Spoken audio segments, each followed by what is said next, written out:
आने दो, बाहर खड़ा ना हुआ जा रहा। कब से आपका नाम पुकार रही हूँ, आप दरवाजा ही ना खोलते। 2 घड़ी बैठ लेने दो अपने पास।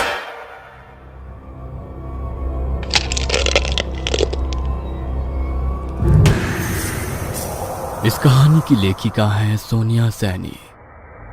70 के दशक की बात है। उस दशक में गर्मी के मौसम में अक्सर ही घर के मर्द आंगन में बिस्तर लगाया करते थे, लेकिन जैसे ही मौसम करवट लेता, आंगन और छत दिन ढलते ही सुन पड़ जाते।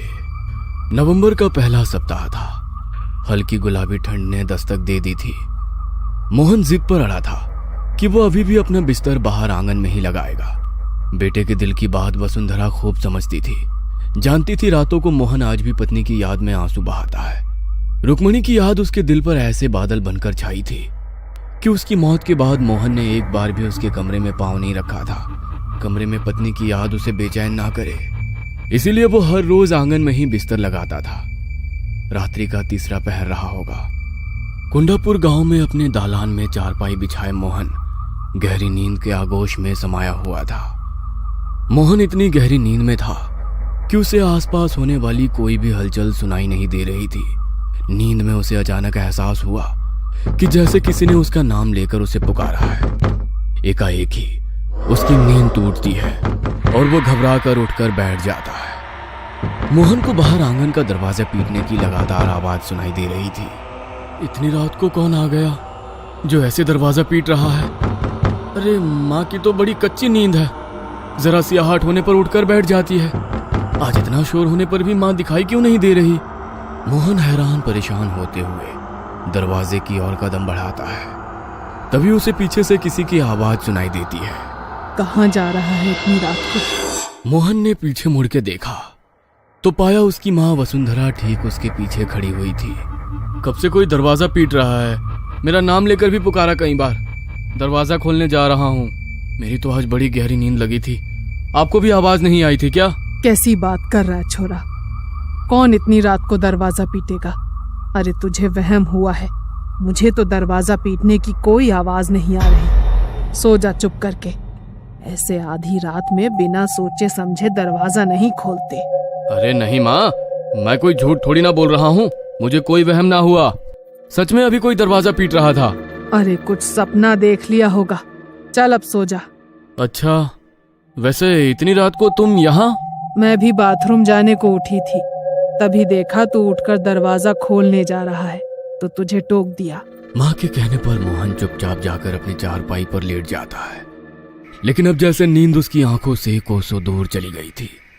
वो अभी भी असमंजस में था कि उसने जो महसूस किया वो उसका वहम कैसे हो सकता है। जो आवाज उसने सुनी वो झूठ नहीं हो सकती थी।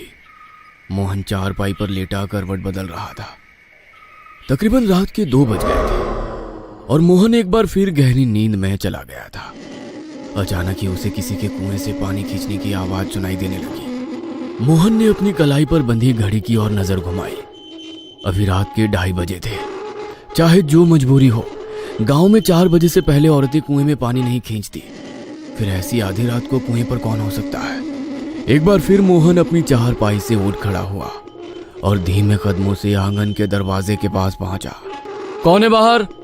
मोहन के इतना कहते ही कुएं से रस्सी खींचने की आवाज बंद हो जाती है और उसे किसी औरत के सिसकने की आवाज सुनाई देने लगती है। मुझे अंदर आने दो, बाहर खड़ा ना हुआ जा रहा। कब से आपका नाम पुकार रही हूँ, आप दरवाजा ही ना खोलते। 2 घड़ी बैठ लेने दो अपने पास। किसी औरत की करुणा से भरी आवाज सुनकर मोहन दरवाजा खोल देता है। देखता है कि सामने लाल घूंघट ओढ़े एक स्त्री खड़ी हुई है। मोहन उसे लाकर अपनी चारपाई पर बैठाता है। आप भी मुझे पहचानने में गलती कर गई जी। इतनी जल्दी भूल गए क्या मुझे? मैंने आपको कितना पुकारा लेकिन आप सुनते ही नहीं। रुक्मणी, तू है क्या? घूंघट हटा, दिखा मुझे। ये तू ही है ना? मैं तेरी आवाज पहचानने में धोखा नहीं कर सकता। नहीं, ऐसे नहीं दिखा सकती आपको। थोड़ा इंतजार करना होगा। अच्छा एक बात बताओ, मेरी याद आती है या नहीं? तेरे बिना तो ये घर घर ही नहीं लगता रे। तू क्यों चली गई मुझे छोड़कर?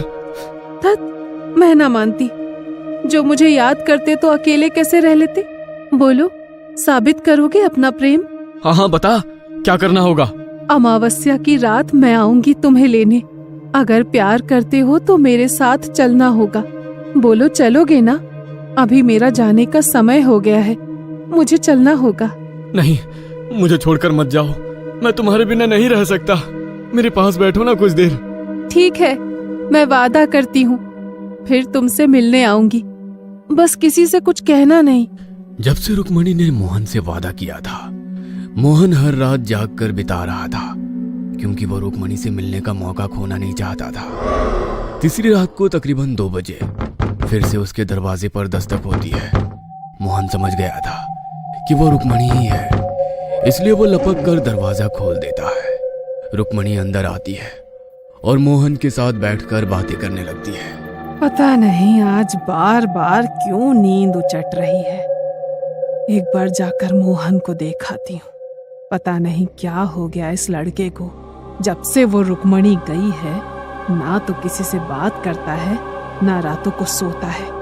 मेरा तो बड़ा जी घबराता है उसके बारे में सोच सोच कर। मोहन की माँ बाहर आंगन की तरफ आती है तो देखती है कि मोहन चारपाई पर बैठा हुआ है।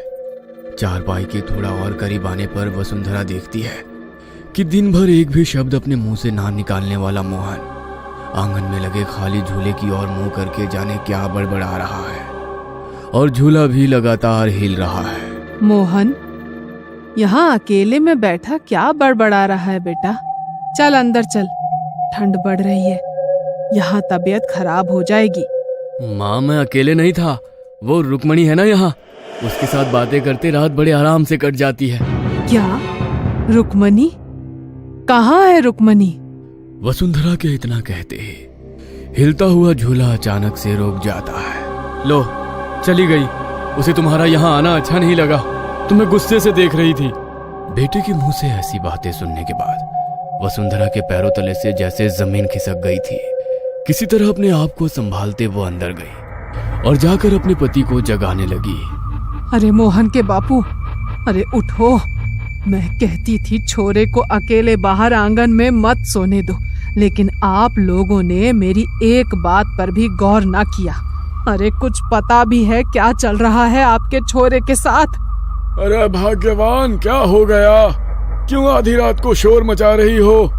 वसुंधरा कुछ भी कह पाती, इससे पहले ही उसे चक्कर आ जाते हैं और वो बेहोश होकर जमीन पर गिर पड़ती है। अगले दिन सुबह वसुंधरा को तेज बुखार ने जकड़ लिया था। उसकी हालत इतनी खराब थी कि मुंह से शब्द भी नहीं फूट रहे थे। किसी तरह शाम होते होते बुखार कम हुआ तो उसने मोहन को अपने पास बुलवाया।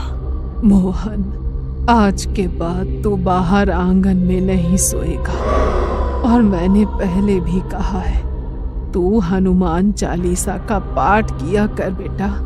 तू सच सच बता छोरा, क्या सच में तुझे वो रुक्मणी दिखाई देती है? माँ, जीते जी तूने उसे चैन से रहने ना दिया, अब मरने के बाद तो उसे चैन लेने दे। और मैं बता रहा हूँ, अगर मेरे और रुक्मणी के बीच में आप लोग आए ना तो अच्छा ना होगा। वैसे भी बस 1 हफ्ते की बात है, उसके बाद मैं यहाँ नहीं रहने वाला। क्यों? कहाँ जा रहा है? तू बावला तो नहीं हो गया है? जा रहा हूँ अपनी रुक्मणी के साथ। वैसे भी मेरा मन नहीं लगता अब इस घर में, जहाँ वो रहेगी मैं भी वहीं रहूंगा। होश में आ छोरा, लुगाई के गम में बावला हो गया है क्या? कुछ होश है तुझे? क्या कह रहा है? अरे मर चुकी है रुक्मणी, और मरे हुए के साथ मरा नहीं जाता। अब वो तेरी लुगाई नहीं, एक प्रेत है। खबरदार, जो मेरी रुक्मणी के लिए कुछ कहा तो। अचानक ही मोहन की आंखें सफेद हुई और उसका चेहरा बदला बदला सा लगने लगा।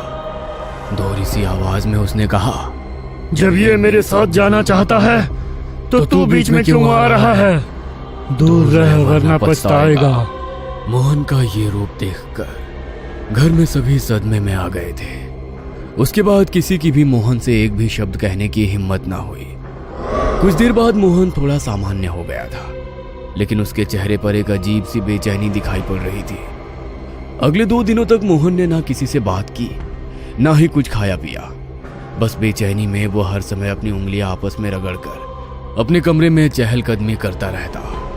और रात में सबके सोने के बाद आंगन में अपनी चारपाई लगा लेता। छोरे के रंग ढंग देख रहे हैं जी आप? अरे पूरी तरह से उसके बस में हो गया है। अरे लगता ही नहीं है कि हमारा छोरा है ये। अरे मुझे तो लगता है सच्ची में ले जाएगी हमारे छोरे को वो। कुछ करो, नहीं तो हाथ धो बैठोगे उससे। रुक्मणी मोहन की पत्नी और वसुंधरा की बहू थी। 16 की उम्र में ब्याह कर वसुंधरा के घर आई थी। ससुराल में पति मोहन से प्यार तो मिला, लेकिन सास की नजरों में वो हमेशा खटकती रही। कारण था रुक्मणी का निसंतान होना। ब्याह को 13 बरस बीत गए थे, लेकिन अभी तक कोई खुशखबरी सुनाई नहीं पड़ी थी, जिसके कारण सास वसुंधरा बहू को खरी खोटी सुनाने में कोई कसर नहीं छोड़ती थी। रुक्मणी और मोहन की शादी की सालगिरह थी। रुक्मणी आज 16 श्रृंगार करके बिल्कुल दुल्हन की तरह तैयार हुई थी। मोहन और रुक्मणी अभी पूजा करने मंदिर जा ही रहे थे कि वसुंधरा ने एक बार फिर बहू को कोसना शुरू कर दिया। बूढ़ी घोड़ी लाल लगाम, 13 बरस में एक औलाद तो पैदा न कर सकी, बस दुल्हन बनवा लो इसे रोज। मेरे तो भाग्य फूट गए। ऐसी सूखी बेल मैंने अपने आंगन में लगाई कि मेरे घर की हरियाली को ही खा गई। अरे ऐसी कौन सी खुशी दे दी तूने ब्याह करके जो तेरी सालगिरह मनाऊं मैं? दुल्हन बनी घूम रही है, मनहूस कहीं की। अरे मैं तो कब से कह रही हूँ दूसरी शादी करके अपनी वंश बेला आगे बढ़ा ले, लेकिन ये छोरा तो जैसे लुगाई के बस में हो गया हो पूरा। मैं तो कहती हूँ मर भी जाती ना तो भी मेरा पीछा छूटता। दूसरी बहू लाती तो कम से कम बच्चों की किलकारी तो सुनने को मिलती। तेरे जीते जी तो ये छोरा मानेगा नहीं दूसरे ब्याह को। सास का कहा एक एक शब्द आज रुक्मणी के सीने को छलनी कर रहा था। उस पर भी मोहन की चुप्पी उसके सब्र का इम्तिहान ले रही थी।